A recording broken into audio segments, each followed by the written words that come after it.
Bismillahirrahmanirrahim. Assalamualaikum warahmatullahi wabarakatuh. Innal hamdalillah nahmaduhu wa nasta'inuhu wa nastaghfiruh wa na'udzu billahi min shururi anfusina wa sayyiati a'malina. May yahdihillahu fala mudilla lahu wa may yudlil fala hadiya lahu. Asyhadu an la ilaha illallah wahdahu la syarika lahu wa asyhadu anna Muhammadan abduhu wa rasuluh. Amma ba'd. Fa inna asdaqal hadis kitabullah wa khairal hadi hadi Muhammadin sallallahu alaihi wasallam wa syarrul umuri muhdatsatuha fa inna kulla muhdatsatin bid'ah wa kulla bid'atin dhalalah wa kulla dhalalatin finnar. Allahumma anfa'na bima 'allamtana wa 'allimna ma yanfa'una wa zidna 'ilman. Allahumma inna nas'aluka ilman nafi'a wa rizqan thayyiba wa amalan mutaqabbala. Ayyuhal ikhwah wa ayyatuhal akhwat, a'azzani Allah wa iyyakum. Kita bersyukur pada Allah Subhanahu wa taala atas limpahan nikmatnya dan karunia-Nya. Kita bisa berjumpa kembali di hari ke-8 dari bulan suci Ramadan atau daurah syar'iyah di bulan suci Ramadan. Dan mudah-mudahan Allah Subhanahu wa taala menerima amal ibadah kita di bulan suci Ramadan dan memberikan kita taufiknya agar senantiasa istiqamah dalam menjalankan ibadah khususnya di bulan suci Ramadan. Ayyuhal ikhwah a'azzanallahu iyyakum, merupakan kenikmatan yang sangat besar kita bisa mempelajari sunnah-sunnah Nabi sallallahu alaihi wasallam, mengenal Nabi sallallahu alaihi wasallam, bahkan mengenal Allah Subhanahu wa taala.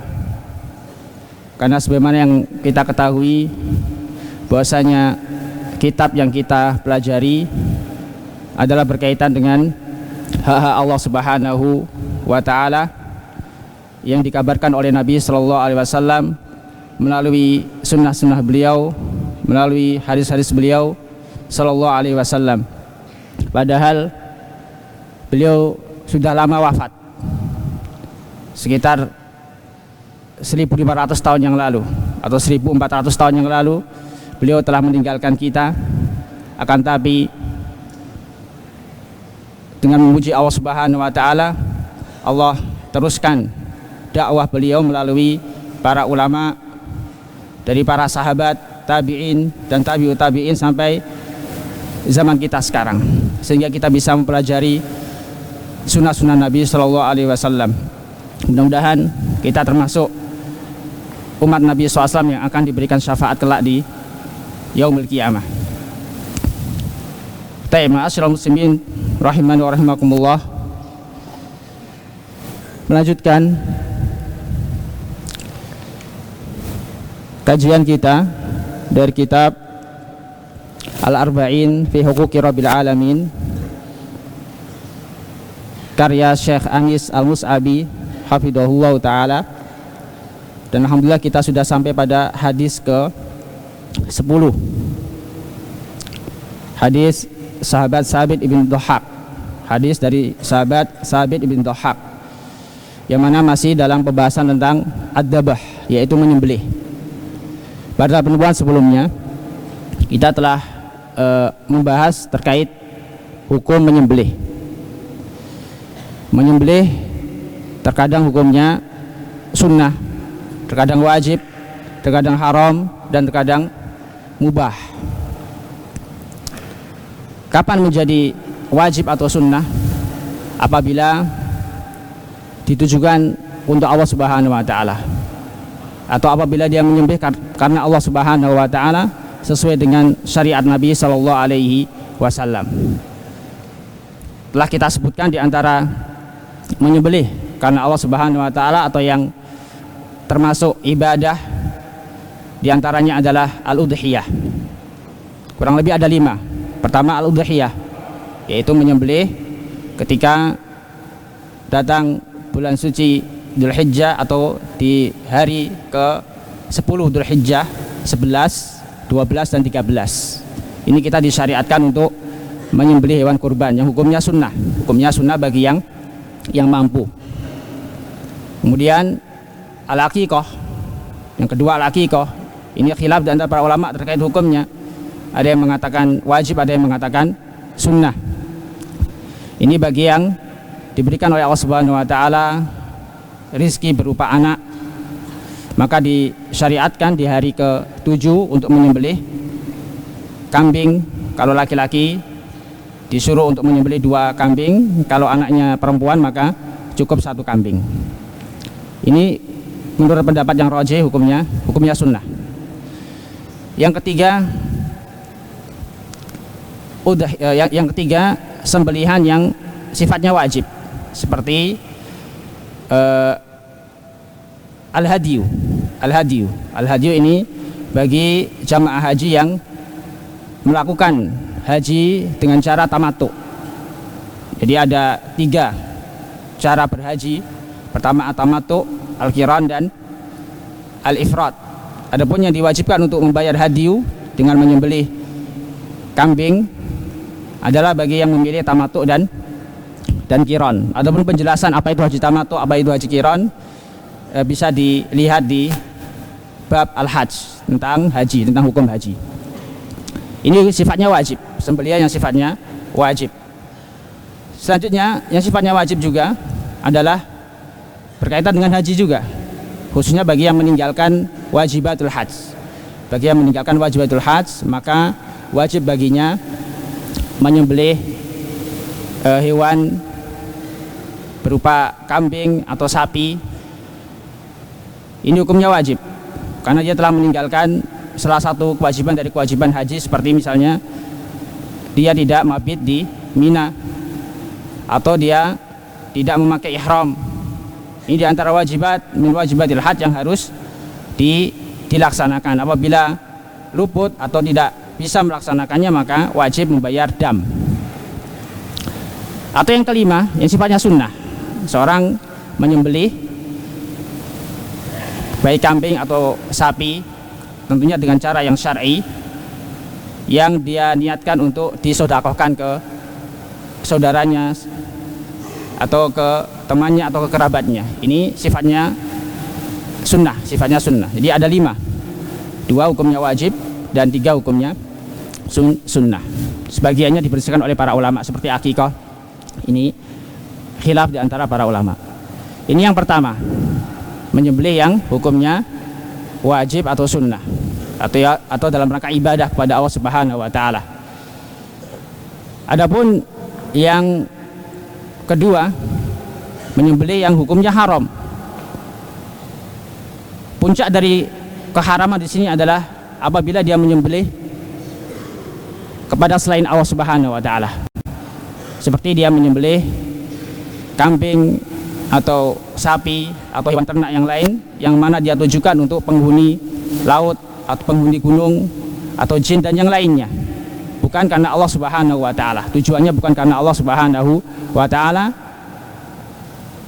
Tujuannya adalah agar terhindar dari gangguan jin atau kejahatan jin atau yang lainnya, atau dia tujukan agar mendapatkan keberkahan dan yang lainnya yang dia harapkan kepada selain Allah Subhanahu wa taala atau dari selain Allah Subhanahu wa taala. Ini termasuk adzabhu lighairillah yang dilarang dalam syariat Islam, yang dapat mendatangkan laknat dari Allah Subhanahu wa taala sebagaimana disebutkan dalam hadis yang ke-9. Terkadang menyembelih hukumnya haram. Tingkatan kedua adalah bid'ah. Yang pertama syirik, yang kedua bid'ah. Kapan dikatakan bid'ah? Contoh misalnya dia menyembelih sesuai dengan syariat Nabi SAW, tapi dalam hal perinciannya dia menyelisih Nabi SAW.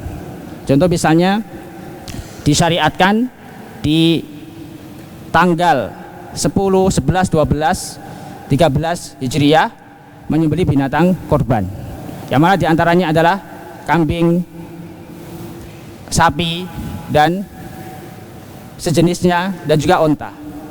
kemudian dia menyembelih ayam misalnya, atau menyembelih kuda, maka ini termasuk hukumnya bid'ah dan statusnya haram, karena tidak sesuai dengan yang diajarkan oleh Nabi Shallallahu Alaihi Wasallam. Yang ketiga, haram, hukumnya haram sama, tingkatannya di bawah bid'ah, yaitu dia menyembelih dengan cara yang syar'i. Dia menyembelih dengan membaca basmalah, tapi dia melakukan tabdir. Dia menyembelih banyak kambing misalnya, tapi bukan untuk dimakan, atau untuk dimakan tapi melebihi batas, padahal dia tahu kambing ini cukup untuk 1-2 orang, tapi dia menyembelih banyak sehingga banyak yang tersisa. Nah, ini bisa menjadi apa? Menjadi haram. Terkadang menjadi haram karena ketika dia menyembelih di tempat sembelihannya orang-orang musyrik, atau di tempat sembelihannya orang-orang musyrik, dan ini yang akan kita bahas pada hadis ke-10. Jadi hukumnya haram, sembelihan seperti ini hukumnya haram, tapi tidak sampai apa? Tidak sampai syirik. Kenapa dilarang oleh Nabi SAW? Karena di situ terdapat apa? Sikap menyerupai orang-orang musyrik, dan Nabi SAW tidak ingin para pengikutnya mengikuti sunnah-sunnah atau mengikuti perbuatan orang-orang jahiliyah atau orang-orang musyrik. Di antara bentuk menyerupai perbuatan jahiliyah atau orang-orang musyrik adalah menyembelih di tempat di mana di situ disembelih bukan karena Allah Subhanahu wa Ta'ala, atau menyembelih di tempat penyembelihan orang-orang musyrik. Ini dilarang dalam syariat Islam. Taib, hadis Sabit ibn Dhahhak radhiyallahu ta'ala anhu. Kita baca ulang hadisnya, hadis ke-10. An Sabit ibn Dhahhak radhiyallahu ta'ala anhu annahu qala nadara rajulun ala ahdi Rasulillah SAW ayanhara ibilan bibuana. Dari Sabit ibn Dhahhak radhiyallahu ta'ala anhu, beliau berkata, ada seorang bernadar di zaman Nabi SAW, ayanhara ibilan bibuana. Dia bernadar ingin menyembelih onta di Buana, di suatu tempat yang bernama Buana. Kemarin telah kita jelaskan bahwasanya Buana adalah suatu tempat dekat kota Mekah. Ada yang mengatakan Buana ini nama bukit di dekat pantai Yambu atau pesisir Yambu, dekat Laut Merah. Ala kulli hal, Buana adalah nama tempat yang mana dulunya pernah salah seorang sahabat Nabi SAW bernadar untuk menyembelih onta di tempat tersebut. Fa'ata Rasulullah SAW, maka orang tersebut mendatangi Rasulullah SAW, jadi untuk menanyakan terkait hukum bernadar untuk menyembelih onta di suatu tempat. Maka dia datang untuk meminta fatwa kepada Rasulullah SAW, bertanya. Ini menunjukkan bahwasanya apa? Seorang yang tidak memiliki ilmu hendaknya dia bertanya kepada ahli ilmu.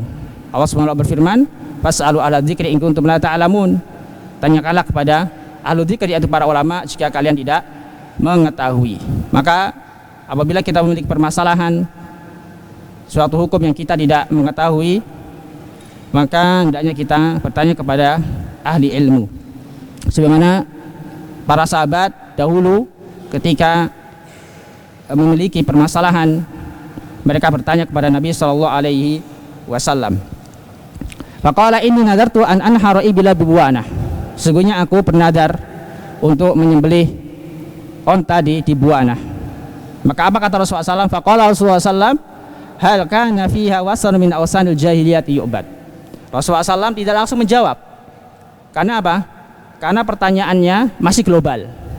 Maka Rasulullah SAW bertanya, sebelum beliau menghukumi, beliau bertanya terlebih dahulu. Jadi seorang ulama atau mufti hendaknya bijak, hendaknya memiliki sifat hikmah. Jangan langsung asal menghukumi, harus tanya dulu. Apabila pertanyaan masih global, maka perlu tafsil, perlu perincian. agar tidak terjadi fitnah, Faqala Rasulullah, hal kana fiha wasanun min awsanil jahiliyati yu'bad. Apakah di tempat tersebut ada berhala dari berhala-berhala jahiliyah yang disembah? Maksudnya, apakah di situ tempat ibadah atau pernah ada tempat ibadah orang-orang jahiliyah yang mana biasa mereka beribadah di tempat tersebut, di antara bentuk ibadah mereka adalah menyembelih. Akan tapi menyembelihnya bukan karena Allah Subhanahu wa taala, mereka tujukan kepada berhala-berhala mereka. Jadi Rasulullah SAW bertanya terlebih dahulu tentang tempat yang akan dia tunaikan nadarnya, yaitu menyembelih onta. Apakah tempatnya suci? Apakah tempatnya aman? Ataukah ada bekas-bekas jahiliyah atau kebiasaan jahiliyah di situ ataukah tidak? Maka mereka menjawab, la, qalu la. Tidak ada wahai Rasulullah SAW. Kemudian Nabi SAW bertanya kembali, qala hal kana fiha idun min a'yadihim. Apakah di tempat tersebut ada perayaan atau tempat di mana orang-orang jahiliyah, orang-orang musyrikun biasa merayakan hari raya mereka? Hal kana fiha idun min a'yadihim, apakah di tempat tersebut ada hari raya dari hari raya mereka atau tempat berkumpul mereka? Qalu la. Maka para sahabat menjawab tidak. Qala Rasulullah SAW, maka Rasulullah SAW bersabda, aufi binadrik. Maka tunaikanlah nadarmu. Kenapa? Karena tempat tersebut adalah tempat yang aman, tempat yang tidak ada di situ penghalang untuk menunaikan nadar. Karena itu Rasulullah SAW menyuruh dia untuk menunaikan nadarnya. Karena hukum menunaikan nadar adalah wajib. Hukum menunaikan nadar adalah wajib. Fa innahu la wafa'a li nadrin fi ma'siyatillah. Karena tidak ada atau tidak boleh menunaikan nadar dalam rangka bermaksiat kepada Allah Subhanahu wa taala. Maka termasuk bermaksiat kepada Allah Subhanahu wa taala yaitu tatkala seorang bernadar untuk menyembelih di tempat yang mana tempat tersebut adalah bekas sembelihannya orang-orang musyrik atau tempat hari rayanya orang-orang musyrik.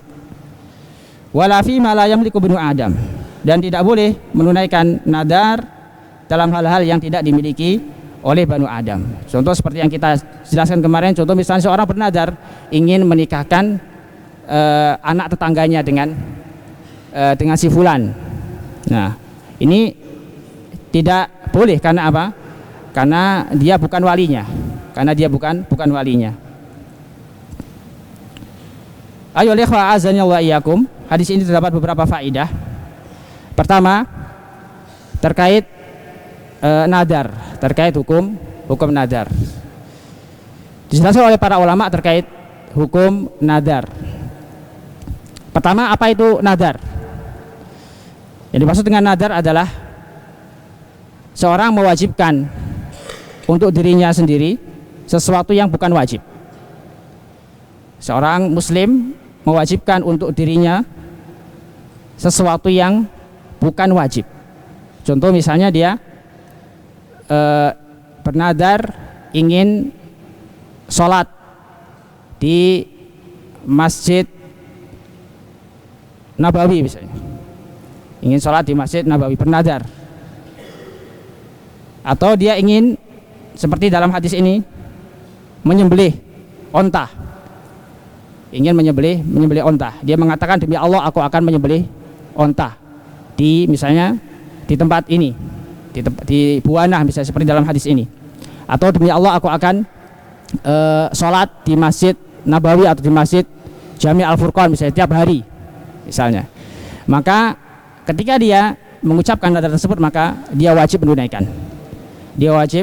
Padahal hukum asalnya sholat dimanapun boleh. Sholat dimanapun boleh selama tempatnya suci, bahkan tidak di masjid pun boleh. Selama di tempat tersebut suci dan bisa dijadikan untuk sholat, bisa didirikan sholat. Maka ketika dia mengucapkan nadar tersebut, maka dia wajib, konsekuensinya dia wajib sholat di tempat tersebut. Terkadang nadar dikaitkan dengan syarat. dikaitkan dengan syarat. Contoh misalnya apabila aku lulus di perguruan tinggi Islam, misalnya di Libya atau di Madinah misalnya, saya akan puasa Daud misalnya, puasa Daud. Ini nadar yang dikaitkan dengan syarat tertentu, dinaikkan dengan syarat tertentu. Jadi dia mensyaratkan untuk puasa jika Allah kabulkan doanya. Jika Allah kabulkan doanya, yaitu apa? Keterima di jamiah misalnya. Ini nadar yang disertai dengan syarat, disertai dengan syarat. Nah, ini hukumnya apa? Hukumnya makruh. Hukumnya makruh. Kata para ulama hukumnya makruh. Dengan dasar hadis Nabi SAW, innama yustakhraju minal bakhil. Nadar seperti ini itu tidaklah keluar dari lisan kecuali lisannya orang yang bakhil. Maksudnya bakhil di sini apa? Yaitu dia nggak mau puasa kecuali apa? Apabila dikabulkan doanya, apabila dituruti oleh Allah Subhanahu wa taala permintaannya. Misalnya dia punya hajat tertentu, kemudian dia bernadar agar dipenuhi hajatnya, agar dikabulkan hajatnya oleh Allah Subhanahu wa taala. Seakan-akan dia apa? Tidak mau ibadah kecuali apabila dikabulkan oleh Allah Subhanahu wa taala. Maka ini seperti orang yang bakhil. Orang yang bakhil. Ini terkait hukum nadar. Hukum nadar. Jadi hukum asal nadar adalah makruh. Dan apabila telah terlontar nadar dari lisan seorang muslim, maka kewajiban dia adalah menunaikan nadarnya. Jika tidak sanggup, maka dia wajib membayar kafarat. Ini apabila dia sertakan dengan sumpah, misalnya dia sumpah atas nama Allah Subhanahu wa taala akan puasa Daud apabila diterima di jamiah misalnya, kemudian dikabulkan oleh Allah Subhanahu wa taala keinginannya, maka wajib baginya apa? Berpuasa Daud yang tadinya hukumnya sunnah menjadi wajib karena nadar dia, Maka di sini seorang sahabat yang bertanya kepada Nabi SAW akan menyembelih onta di Buana, karena beliau tahu konsekuensinya. Konsekuensi dari nadar adalah apa? Wajib ditunaikan. Tapi agar lebih berhati-hati, beliau tanya kepada Nabi SAW, apakah boleh nadar seperti ini? Kemudian Nabi SAW bertanya tentang tempat di mana dia ingin menunaikan nadarnya. Kemudian akhirnya beliau membolehkan. Faedah kedua, hendaknya seorang mufti apabila ditanya oleh seorang yang mana sifatnya masih global, hendaknya dia bertanya kembali, minta perincian atau bertanya, sehingga ketika dia mengeluarkan suatu hukum, maka hukum yang dia keluarkan itu jelas dan tidak terjadi fitnah, dalam rangka agar tidak terjadi fitnah sebagaimana yang dilakukan oleh Rasulullah SAW. Selanjutnya, bolehnya mengkhususkan tempat tertentu sebagai objek dalam bernadar. Bolehnya mengkhususkan tempat tertentu sebagai objek dalam bernadar, sebagaimana yang dilakukan oleh sahabat ini. Dalam hadis ini, dia telah menentukan tempat untuk dia bernadar, yaitu menyembelih onta. Ini boleh dengan syarat tadi tempat tersebut bukan tempat yang mana dulu dijadikan tempat ibadahnya orang-orang musyrik atau hari rayanya orang-orang musyrik.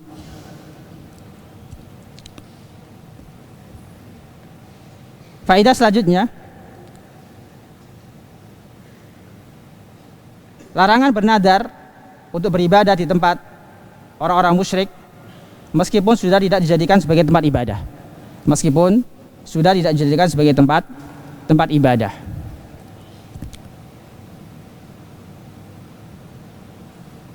Karena apa? Karena tempat yang dulunya pernah dijadikan sebagai tempat maksiat itu memiliki dampak.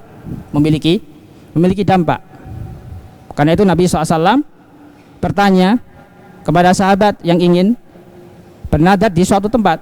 Beliau memastikan terlebih dahulu apakah tempatnya tersebut adalah tempat yang aman, tempat yang suci, bukan tempat yang dulunya sebagai tempat orang-orang musyrik beribadah atau berhari raya, maka Nabi SAW bertanya terlebih dahulu. Karena itu Nabi SAW dalam suatu hadis pernah beliau safar, kemudian menjelang fajar beliau tidur istirahat bersama para sahabat karena beliau berjalan di malam hari. Ketika menjelang subuh beliau istirahat dan berwasiat kepada Bilal untuk membangunkan beliau bersama rombongannya agar sholat subuh tepat waktu. Qadarullah, Bilal lupa sampai terbit matahari, akhirnya baru bangun. Yang pertama kali bangun adalah Umar. Kemudian beliau takbir, Allahu Akbar, karena beliau segan untuk membangunkan Rasulullah SAW. Maka beliau takbir sehingga Rasulullah SAW terbangun. Maka setelah beliau mengetahui bahwasanya telah lewat waktu subuh, maka beliau menyuruh para sahabat untuk bersiap-siap melakukan sholat subuh. Dan beliau memerintahkan para sahabat untuk pindah tempat. Tahawwalu an makanikum alladzi asabatkum fihi ghaflah. Rasulullah SAW menyuruh para sahabat untuk berpindah di tempat yang di situ mereka lalai. Mereka lalai mengerjakan sholat pada waktunya, yaitu sholat subuh pada waktunya. Ini menunjukkan bahwasanya tempat yang mana di situ seorang lalai atau melakukan maksiat, tidak boleh atau jangan sampai kita sholat di situ. Hukumnya makruh, tidak sampai haram, hukumnya makruh. Karena tempat maksiat ini memiliki dampak atau pengaruh.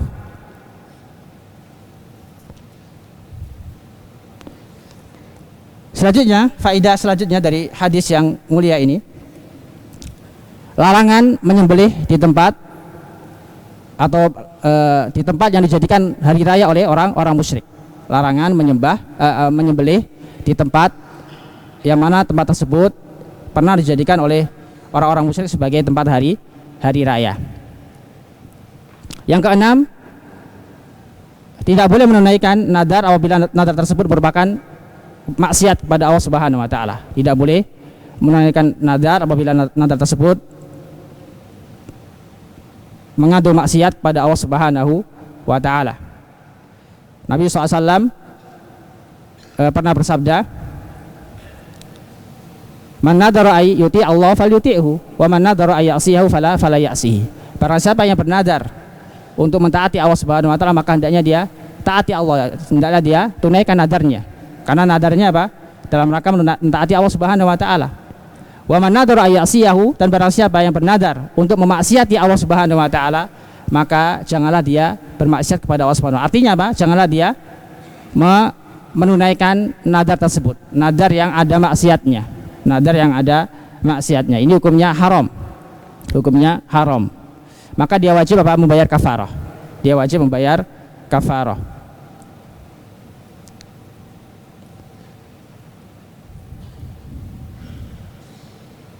Faedah ketujuh, ini sebaliknya, yaitu wajibnya menunaikan nadar apabila nadar tersebut dalam rangka mentaati Allah Subhanahu wa taala.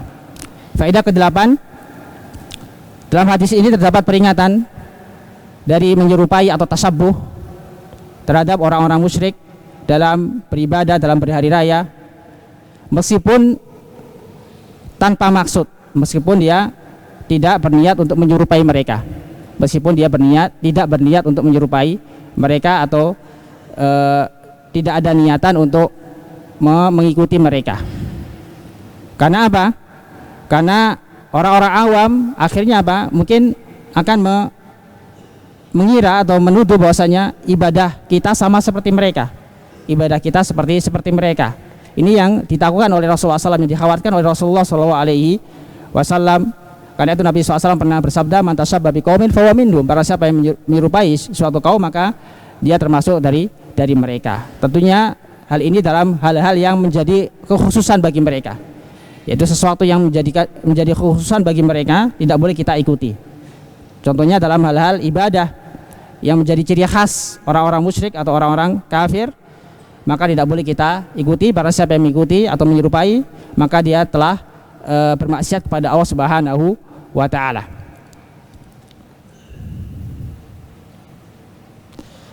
Faedah ke-9, tidak boleh bernadar dengan sesuatu yang bukan miliknya atau bukan haknya. Tidak boleh bernadar dengan sesuatu yang bukan miliknya atau haknya. Contoh misalnya seorang bernadar ingin membebaskan budak fulan, padahal bukan budak dia, atau bernadar ingin menikahkan anak tetangganya atau putri tetangganya. Ini nadar yang tidak boleh dilaksanakan. Taib. Selanjutnya hadis ke-10. Hadis ke-11 afwan, hadis ke-11. Ani Nu'man bin Bashir radhiyallahu ta'ala anhu, ani Nabi sallallahu alaihi wasallam annahu qala ad-du'a wal ibadah. Wa qala rabbukum ud'uni astajib lakum. Rawahu Abu Dawud. Dari sahabat Nu'man bin Bashir radhiyallahu ta'ala anhu, dari Nabi SAW, beliau bersabda, doa adalah ibadah. Doa adalah ibadah. Jadi ada riwayat yang lain, ad-du'a mukhul ibadah. Ini riwayat yang tidak sahih. Riwayat yang tidak sahih. Riwayat yang sahih adalah dengan redaksi ad-du'a wal ibadah. Kemudian Rasulullah SAW membawakan firman Allah Subhanahu wa taala, wa qala rabbukum ud'uni astajib lakum. Dan Rabb kalian berfirman, berdoalah kepadaku, niscaya aku akan kabulkan doa kalian. Hadis ini diriwayatkan oleh Al-Imam Abu Dawud rahimahullahu taala. Ayyuhal ikhwah azanallahu iyyakum. Hadis ini menjelaskan kepada kita bahwasanya doa merupakan ibadah. Doa merupakan ibadah yang mana Allah Subhanahu wa taala perintahkan kepada kita semua agar berdoa kepadanya. Karena itu Allah Subhanahu wa taala mengancam orang-orang yang tidak mau berdoa kepada Allah Subhanahu wa taala dengan ancaman neraka. Innal ladzina yastakbiruna an ibadati sayadkhuluna jahannama dakhirin. Sesungguhnya orang-orang yang sombong dari berdoa kepadaku, tidak mau berdoa kepadaku, maka mereka akan masuk neraka dalam keadaan hina. Di sini Allah Subhanahu wa taala mensifati orang-orang yang tidak mau berdoa dengan sifat sombong. Dengan sifat sombong. Karena seakan-akan dia tidak butuh tidak butuh kepada Allah Subhanahu wa taala. Dan di sini terdapat ancaman bagi orang-orang yang tidak mau berdoa kepada Allah Subhanahu wa taala. Allah akan masukkan dia ke dalam api neraka. Dalam hadis yang lain Nabi SAW bersabda, man lam yas'alillah yaghdab alaih. Barang siapa tidak meminta kepada Allah Subhanahu wa taala, Allah akan murkai dia. Allah akan murkai dia. Dan Nabi SAW pernah bersabda, fa idza sa'alta fas'alillah. Nabi pernah berwasiat kepada Ibnu Abbas, wa idza sa'alta fas'alillah. Jika engkau meminta, maka mintalah kepada Allah Subhanahu wa taala. Yang mana ini menunjukkan bahwasanya ad-du'a adalah ibadah. Doa itu adalah ibadah. Maka barang siapa yang memalingkan ibadah kepada selain Allah Subhanahu wa taala, barang siapa yang berdoa kepada selain Allah Subhanahu wa taala, maka dia termasuk dari orang-orang yang musyrik yang mensyirikkan Allah Subhanahu wa taala. Maka wajib bagi kita untuk beribadah, berdoa hanya kepada Allah Subhanahu wa taala, karena hanya Allah sajalah yang dapat mendatangkan manfaat dan menolak madarat. Karena itu Allah Subhanahu wa taala mengancam atau mensifati orang yang berdoa kepada selain Allah Subhanahu wa taala sebagai orang yang paling sesat di muka bumi ini. Allah Subhanahu wa taala berfirman, "Wa man adallu mimma yad'u min dunillah ma la yastajibu lahu ila yaumil qiyamah." Dan siapakah orang yang paling sesat daripada orang yang berdoa kepada selain Allah Subhanahu wa taala? Yang mana Allah Subhanahu wa taala tidak akan mengabulkan doanya sampai hari kiamat. Sampai hari kiamat. Ini termasuk ancaman dari Allah Subhanahu wa taala bagi orang-orang yang berdoa kepada selainnya. Maka apabila kita berdoa, kita tujukan hanya kepada Allah Subhanahu wa taala. Apabila kita memiliki hajat, maka mintalah kepada Allah Subhanahu wa taala, jangan meminta kepada selain Allah Subhanahu wa taala, meskipun kepada nabi, kepada malaikat, atau kepada orang-orang saleh. Kapan dibolehkan meminta doa kepada orang saleh? Para ulama menjelaskan boleh berdoa atau meminta doa kepada orang-orang saleh apabila orang tersebut masih hidup. orang tersebut masih hidup dan mampu dan mampu. Dengan meyakini bahwasanya yang mengabulkan hanyalah Allah Subhanahu wa taala. Dengan meyakini bahwasanya yang mengabulkan hanyalah Allah Subhanahu wa taala, mereka hanya sebagai wasilah. Mereka hanya sebagai wasilah karena kita tahu doanya mungkin mustajab atau mereka adalah termasuk waliullah, orang-orang yang dekat kepada Allah Subhanahu wa taala. Sehingga boleh kita meminta untuk didoakan misalnya. Bukan meyakini bahwasanya orang tersebut bisa mendatangkan manfaat maupun madarat. Ini bisa masuk pada perbuatan syirik. Tapi apabila dia hanya meminta bantuan untuk didoakan dan dia mampu, orang tersebut mampu dan orang saleh, maka ini dibolehkan. Ini dibolehkan.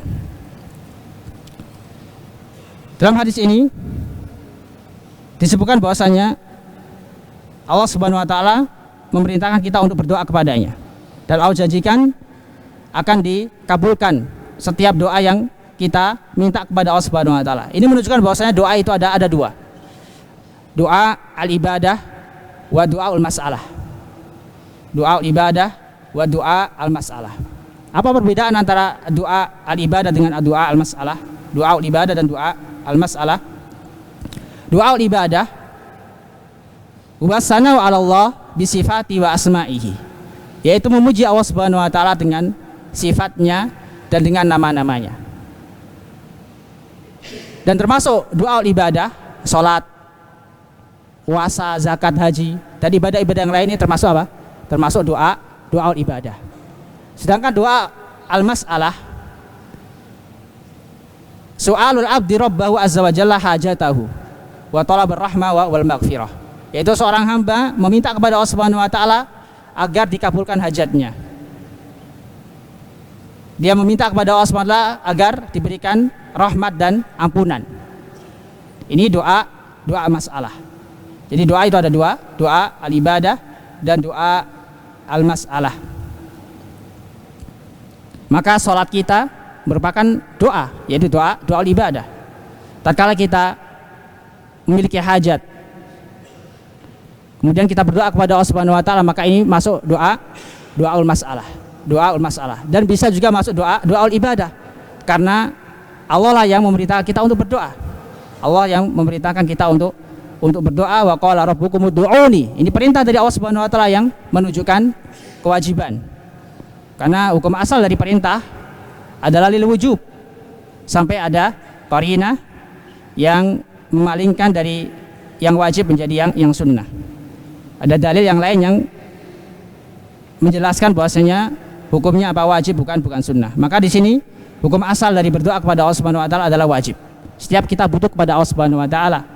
Setiap dari kita butuh kepada Allah Subhanahu wa taala, sampai-sampai dalam suatu riwayat dijelaskan berdoalah kepada Allah Subhanahu wa taala meskipun hanya sekedar meminta sandal yang rusak. Meminta sandal yang rusak. Kalau nggak salah riwayat Aisyah radhiyallahu anha. Riwayat Aisyah radhiyallahu anha, beliau pernah menyampaikan suatu hadis dari Nabi SAW, atau kalau nggak salah itu ucapan beliau. Meskipun hanya permintaan sepele, hendaknya kita minta kepada Allah Subhanahu wa taala. Karena seorang hamba yang bertauhid, tentunya dia hanya butuh kepada Allah Subhanahu wa taala saja. Dia tidak butuh kepada selain Allah Subhanahu wa taala. Karena apa? Karena selain Allah Subhanahu wa taala tidak dapat memberikan manfaat dan tidak pula menolak madarat. Maka apabila kita meminta hanyalah kepada Allah Subhanahu wa taala saja, ketika kita ingin beristighatsah, meminta perlindungan, mintalah kepada Allah Subhanahu wa taala saja. Maka ini mencakup apa? Istighatsah, mencakup juga apa? Al-isti'adah. Mencakup istighatsah dan juga mencakup al-isti'adah. Maka hadis ini menjelaskan kepada kita, yang pertama, larangan untuk berdoa kepada selain Allah, beristighatsah kepada selain Allah, dan juga meminta perlindungan kepada selain Allah. Yang kedua, hadis ini menjelaskan anjuran untuk berdoa kepada Allah Subhanahu wa taala setiap saat, khususnya di tempat-tempat ijabah atau di waktu-waktu ijabah. Di waktu-waktu ijabah seperti ketika dalam keadaan berpuasa, ini waktu ijabah. Atau ketika hujan, ini waktu ijabah. Atau ketika sujud, ini juga waktu ijabah. Atau berkaitan dengan tempat, ketika di Arafah, ini tempat ijabah, tempat ijabah. Yang ketiga, al-wa'id asyadid, yaitu dalam hadis ini terdapat ancaman bagi orang-orang yang tidak mau berdoa kepada Allah Subhanahu wa taala. Diambil dari lanjutan dari ayat wa qala rabbukum ud'uni astajib lakum innal ladzina yastakbiruna an ibadati sayadkhuluna jahannama dakhirin. Diancam orang yang tidak mau berdoa kepada Allah Subhanahu wa taala. Pertama, dia disifati oleh Allah Subhanahu wa taala sebagai orang yang sombong. Yang kedua, kelak di akhirat dia akan dimasukkan oleh Allah Subhanahu wa taala ke dalam api neraka dalam keadaan terhina. Dan yang terakhir, hadis ini terdapat keutamaan sahabat Nu'man ibn Bashir. Sahabat Nu'man ibn Bashir selaku perawi dari Rasulullah SAW tentang hadis ini. Beliau adalah sahabat junior Nabi SAW dan termasuk sahabat yang pertama kali lahir di masa keislaman atau ketika Nabi SAW hijrah. Kurang lebih 14 bulan setelah Nabi SAW hijrah di Madinah, lahirlah Nu'man ibn Bashir. Nu'man bin Bashir. Karena itu beliau dijuluki awwalu mauludin wulida fil Islam. Sahabat yang pertama kali lahir dalam keadaan muslim di lingkungan Islam. Karena rata-rata para sahabat sebelum beliau lahir di lingkungan syirik. Di lingkungan apa? Di lingkungan syirik. Ini diantara keutamaan Nu'man bin Bashir. Jadi setelah 14 bulan beliau hijrah, beliau tinggal di Madinah, lahirlah sahabat Nu'man ibn Bashir.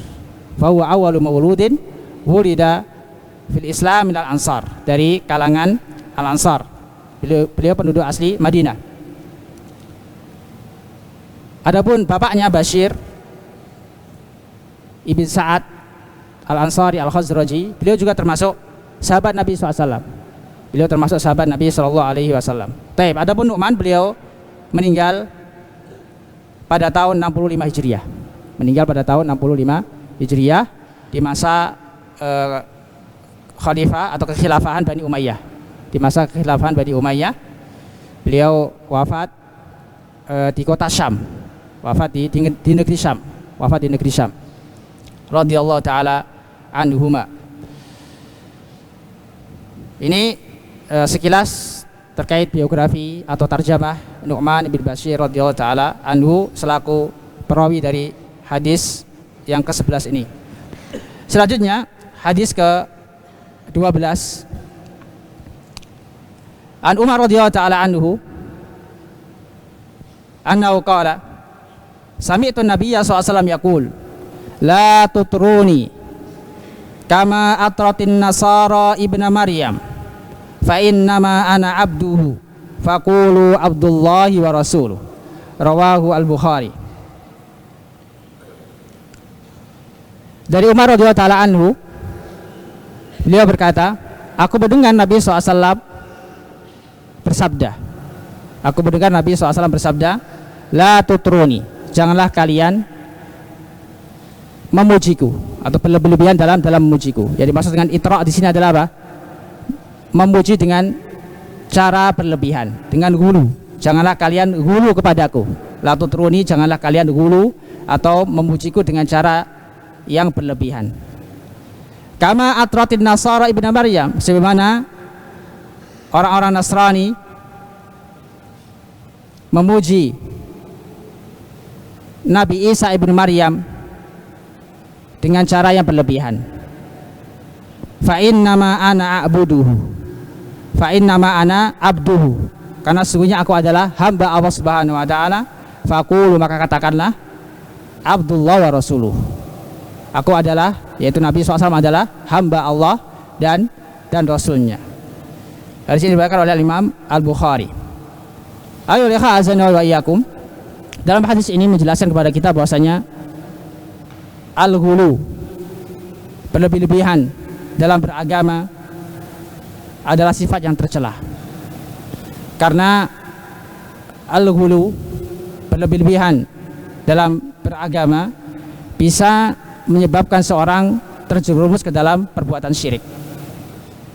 Seperti apa yang dilakukan oleh orang-orang Nasrani, seperti yang dilakukan orang-orang Nasrani, yang mana mereka berlebih-lebihan dalam mengagungkan Nabi Isa alaihissalam, berlebih-lebihan dalam memuji atau mengagungkan, mengkultuskan Nabi Isa alaihissalam, sehingga menganggap bahwa Nabi Isa adalah Tuhan. Ini akibat apa? Akibat gulu. Akibat gulu. Karena itu Nabi SAW tidak ingin umatnya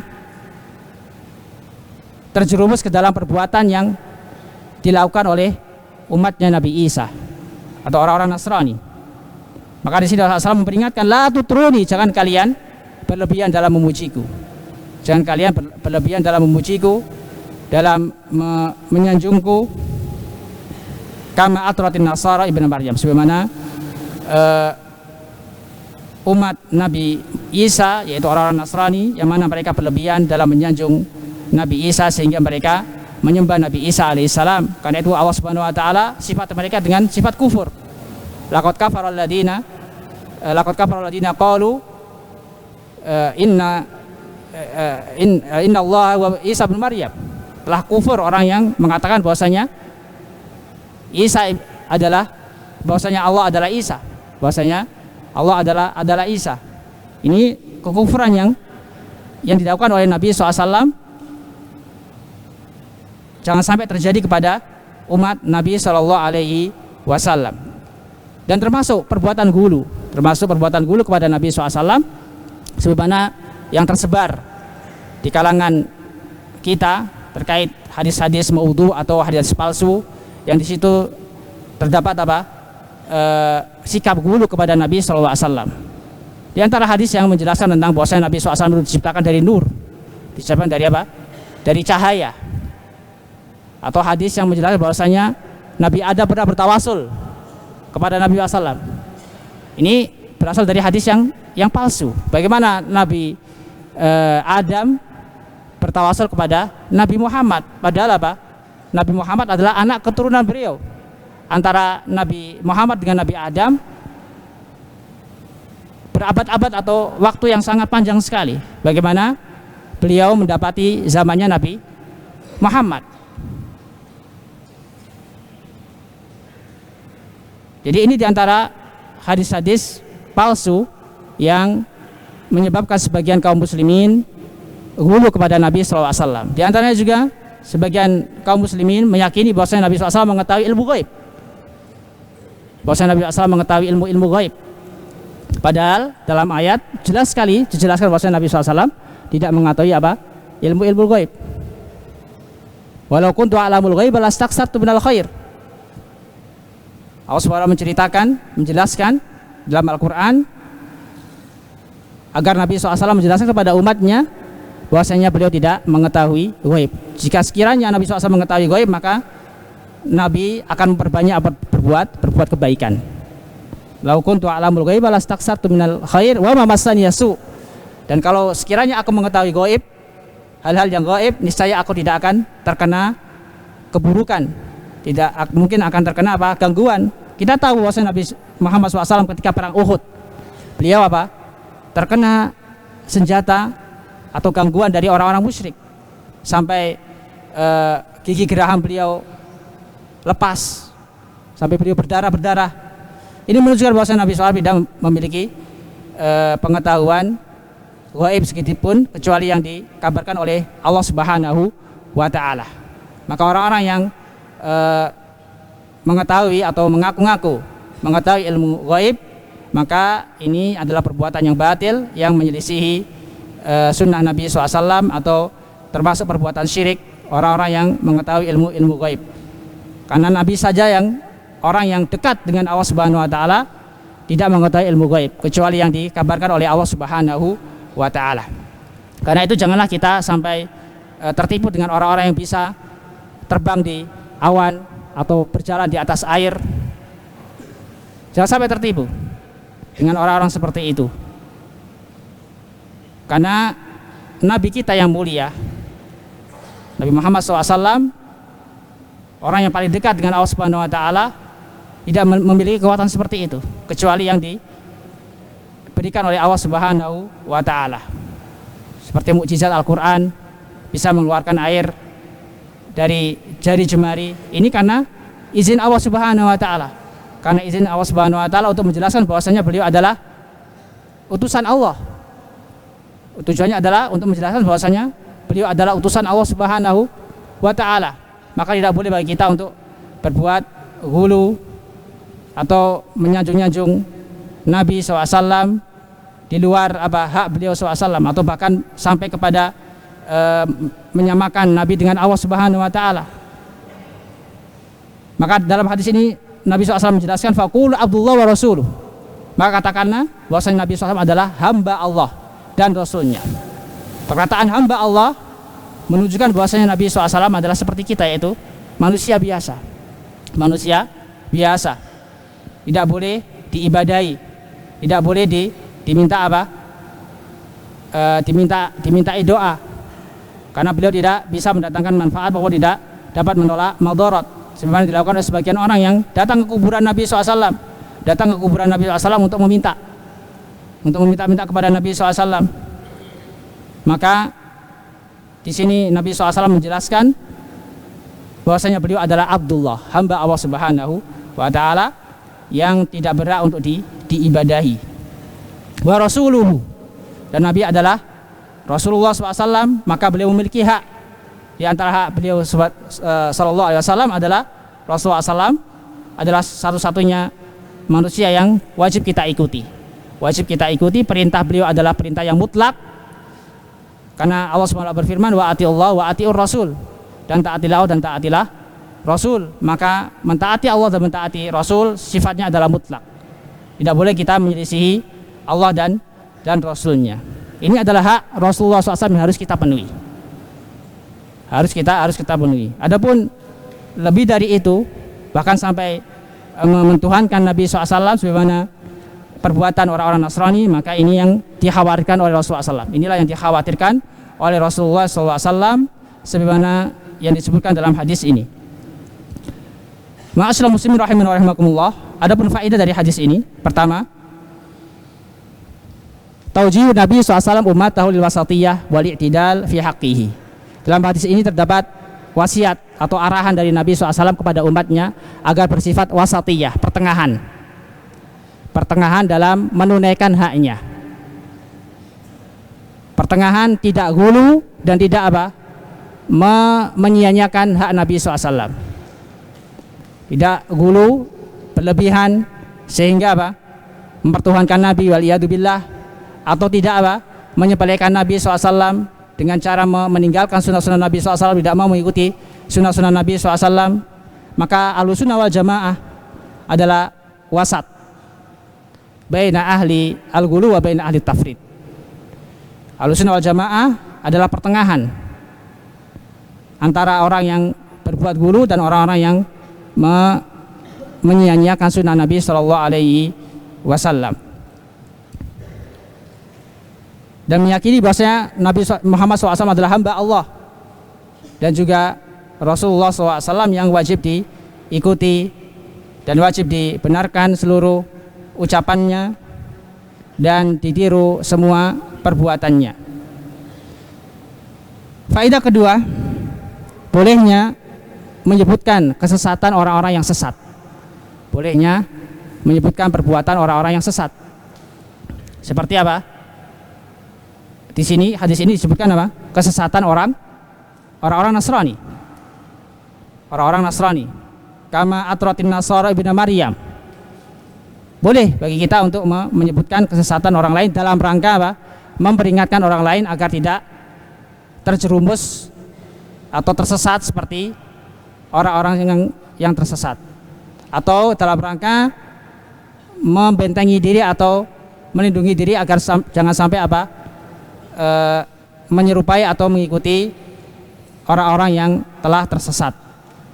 Jadi boleh bagi kita untuk menyebutkan perbuatan orang-orang yang sesat dalam rangka untuk menjauhi perbuatan tersebut atau memperingatkan orang agar tidak berbuat seperti perbuatan mereka. Dan yang ketiga, hadis ini terdapat keutamaan sahabat Umar bin Khattab radhiyallahu taala anhu. Beliau adalah sahabat Nabi SAW yang paling dekat kepada Nabi SAW setelah Abu Bakar radhiyallahu taala anhu.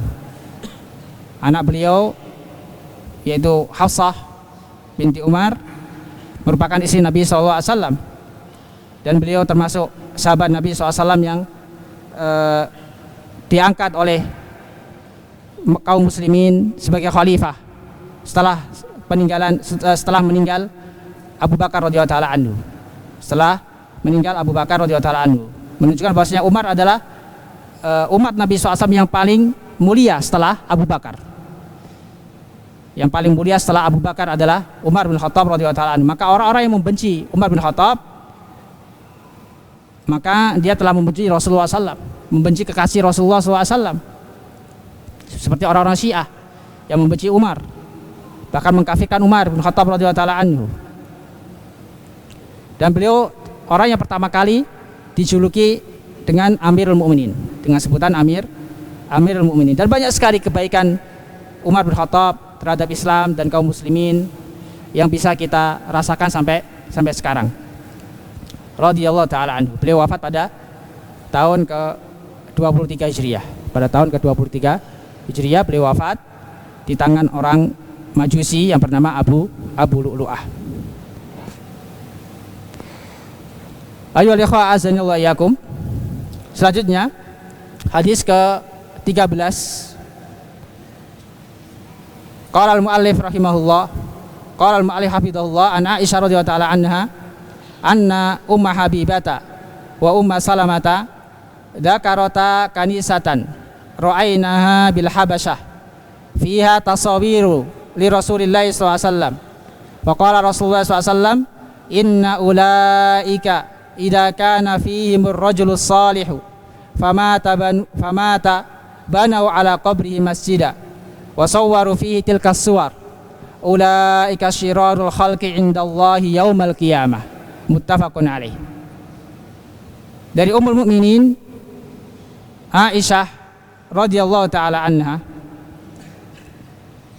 bahwasanya Ummu Habibah radhiyallahu taala anha wa Ummu Salamah radhiyallahu taala anha, keduanya menyebutkan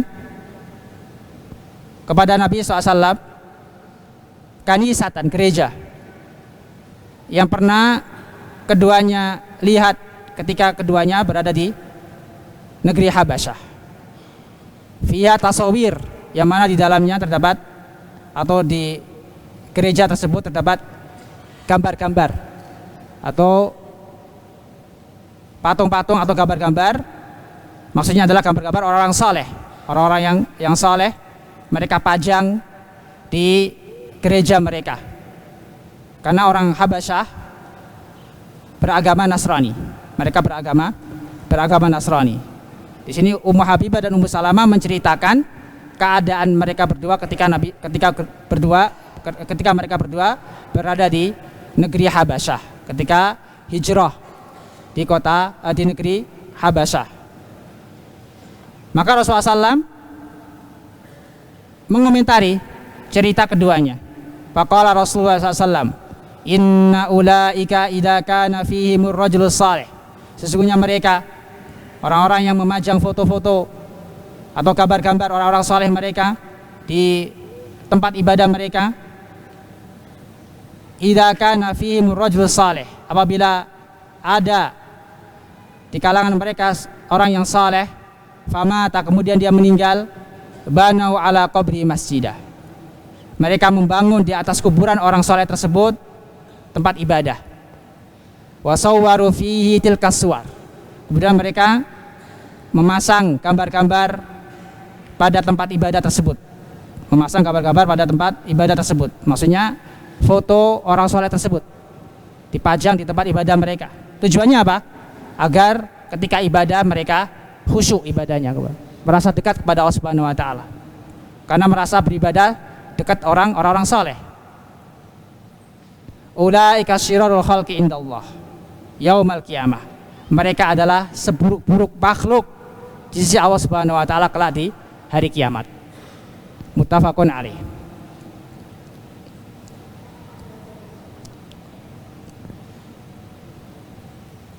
Ma'asyiral muslimin rahimani wa rahimakumullah. Hadis ini menjelaskan kepada kita yang pertama, larangan untuk memajang atau memasang foto-foto di tempat-tempat ibadah. Di tempat-tempat ibadah. Bahkan di rumah, apabila foto-foto tersebut terdapat gambar-gambar makhluk hidup, tidak boleh kita memajang foto-foto atau gambar-gambar yang di situ terdapat gambar makhluk hidup, meskipun tidak di tempat ibadah. Lebih-lebih kalau kita pasang di tempat-tempat ibadah, ini lebih berat hukumannya. Karena apa? Karena kesyirikan yang pertama kali terjadi di muka bumi ini adalah karena at-tasawir. Karena sebab mereka memasang,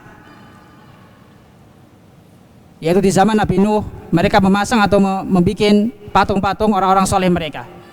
Mereka taruh di tempat-tempat ibadah mereka. Ini di zaman Nabi Nuh. Awal mula terjadinya kesyirikan. Sebabnya adalah karena apa? Karena taswir. Karena mereka mengagungkan orang-orang soleh di zaman mereka. Kemudian mereka membangun atau membuat patung yang menyerupai mereka dan diletakkan di tempat-tempat ibadah mereka. Di awal-awal tidak ada yang menyembah, tidak sampai menyembah. Kemudian setan semakin gencar menggoda mereka. Akhirnya setelah meninggal generasi pertama, datang generasi berikutnya, mereka pun terjatuh ke dalam perbuatan syirik, sehingga mereka mengagungkan orang-orang soleh mereka. Karena itu Allah Subhanahu wa taala mengutus Nabi Nuh. Karena apa? Karena antara Nabi Adam dengan Nabi Nuh sekitar 1000 tahun mereka dalam keadaan bertauhid, sampai ada orang-orang seperti yang kita jelaskan tadi, yang mana mereka berbuat ghulu terhadap orang-orang yang saleh, sehingga ketika mereka meninggal dibuatlah patung-patung mereka, kemudian ditaruh di tempat-tempat ibadah mereka dalam rangka atau dengan niat agar mereka khusyuk dalam beribadah pada Allah Subhanahu wa taala, karena merasa dilihat, karena merasa beribadah di dekat orang-orang soleh.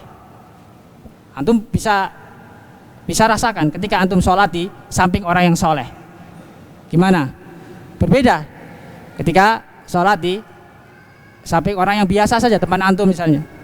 Nah, tujuan mereka seperti itu. Lihat bagaimana setan menjerumuskan manusia.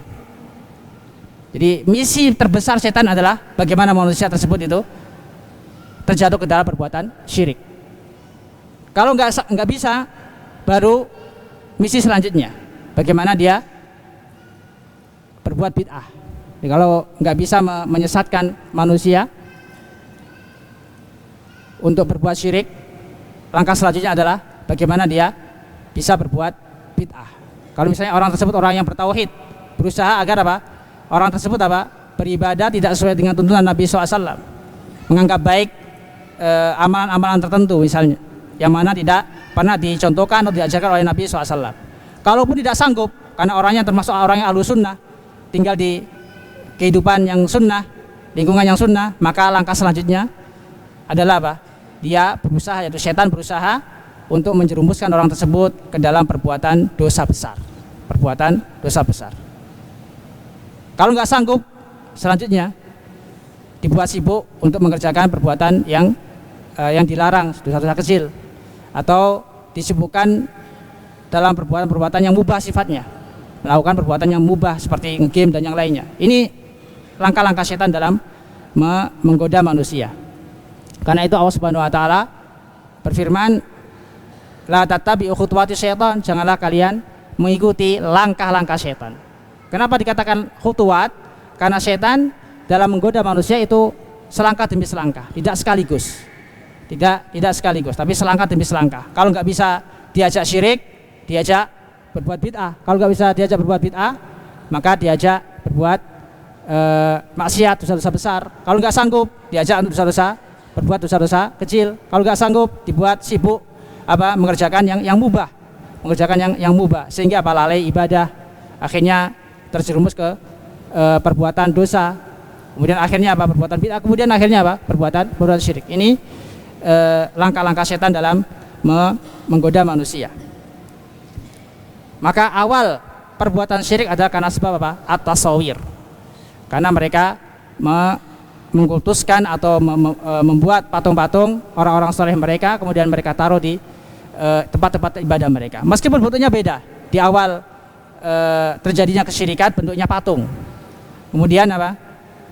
Selanjutnya bentuknya foto. Bentuknya apa? Foto. Digambar. Hakikatnya sama. Hakikatnya apa? Hakikatnya sama. Tujuannya sama. Tujuannya sama. Mereka ingin apa? Dekat dengan Allah Subhanahu wa taala. Mereka merasa dekat apabila apa? Tempat ibadah mereka terpasang foto-foto orang-orang saleh atau patung-patung orang-orang saleh. Ini yang dilarang oleh Nabi Shallallahu alaihi wasallam dalam hadis ini. Faedah kedua dari hadis ini, bolehnya menceritakan sesuatu yang menakjubkan, kepada orang lain dalam rangka apa? Mengambil pelajaran atau dalam rangka untuk bertanya. Seperti yang dilakukan oleh Ummul Mukminin, Ummu Habibah dan Ummu Salamah. Keduanya bertanya kepada Nabi SAW. Keduanya menceritakan kepada Nabi SAW agar Rasulullah SAW menjelaskan hukum tersebut. Yaitu hukum taswir. Dan Nabi SAW terkait perbuatan gulu seperti ini, seperti memajang foto di tempat-tempat ibadah, Nabi SAW telah memperingatkan kepada umatnya, bahkan telah melaknat orang-orang Yahudi dan Nasrani. Dalam riwayat yang lain, laknatullah ala Yahud dan Nasara ittakhadhu qubur anbiya'ihim masajid. Semoga Allah laknat orang-orang Yahudi dan Nasrani yang menjadikan kuburan para nabi mereka atau orang-orang saleh mereka sebagai tempat ibadah. Dan apa yang mereka kerjakan ini sama seperti yang dilihat oleh Ummu Habibah dan Ummu Salamah ketika keduanya hijrah atau tinggal di negeri Habasyah. Ketika keduanya tinggal di negeri Habasyah yang mayoritasnya adalah orang-orang yang menyembah Nabi Isa alaihissalam atau yang beragama Nasrani. Faedah ketiga, pelajaran ketiga dari hadis ini, tercelanya para pelaku kejahatan, khususnya orang-orang yang berbuat syirik, atau orang-orang yang melakukan kemungkaran atau menyelisihi sunnah Nabi Shallallahu Alaihi Wasallam. Sebagaimana Nabi SAW menyebutkan di sini orang-orang Nasrani atau di sini Nabi SAW mensifati orang-orang yang menjadikan kuburan orang-orang saleh mereka, bahkan membuat patung orang-orang saleh mereka.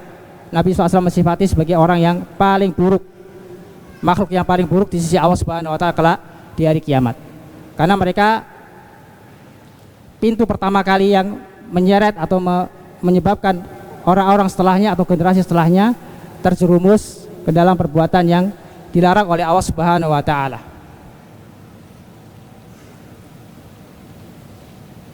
Yang terakhir, dalam hadis ini terdapat keutamaan tiga ummahatul mukminin.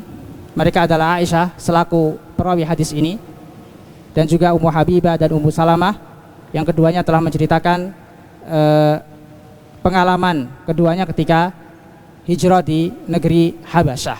Yang pertama, Aisyah radhiyallahu anha, beliau istri Nabi SAW yang paling dicintai oleh Nabi SAW. Beliau anak dari sahabat Nabi SAW yang paling dicintai oleh Nabi SAW, yaitu Abu Bakar. Dan satu-satunya istri Nabi SAW yang sebelumnya belum menikah, alias masih perawan. Sebelumnya belum menikah. Berbeda dengan istri-istri Nabi SAW yang lain seperti Ummu Habibah, Ummu Salamah, Khadijah dan yang lain. Seluruhnya pernah menikah sebelum Nabi Shallallahu Alaihi Wasallam. Adapun Aisyah radhiyallahu anha, beliau istri yang paling dicintai oleh Rasulullah Shallallahu Alaihi Wasallam. Beliau wafat pada tahun 58 Hijriah. Selanjutnya Ummu Habibah radhiyallahu taala anha, nama asli beliau adalah Romlah bintu Abi Sufyan.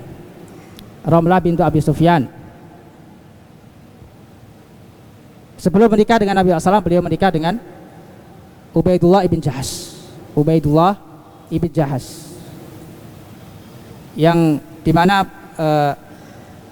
para ulama tarikh menyebutkan atau diriwayatkan tentang beliau bahwasanya beliau meninggal dalam keadaan murtad ketika beliau hijrah di Habasyah. Akan tapi riwayat ini dibantah oleh sebagian para peneliti bahwasanya riwayatnya tidak benar.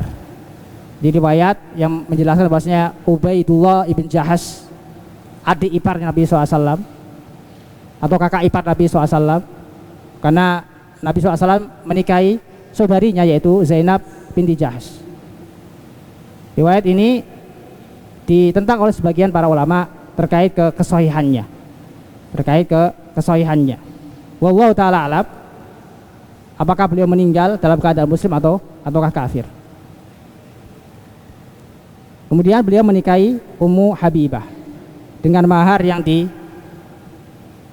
oleh Najasyi, termasuk pernikahan yang paling besar, dengan mahar yang paling besar oleh Nabi SAW.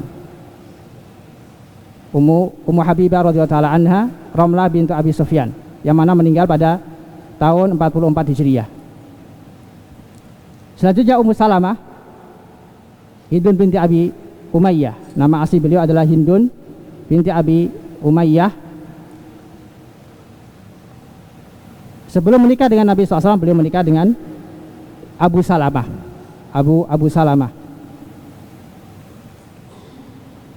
Beliau wafat pada tahun 57, ada juga yang mengatakan 58, ada juga yang mengatakan 64 Hijriah. Meninggal di kota Madinah radhiyallahu taala anha. Ini sekilas biografi sebagian ummahat al-mukminin yang disebutkan dalam hadis ke-13.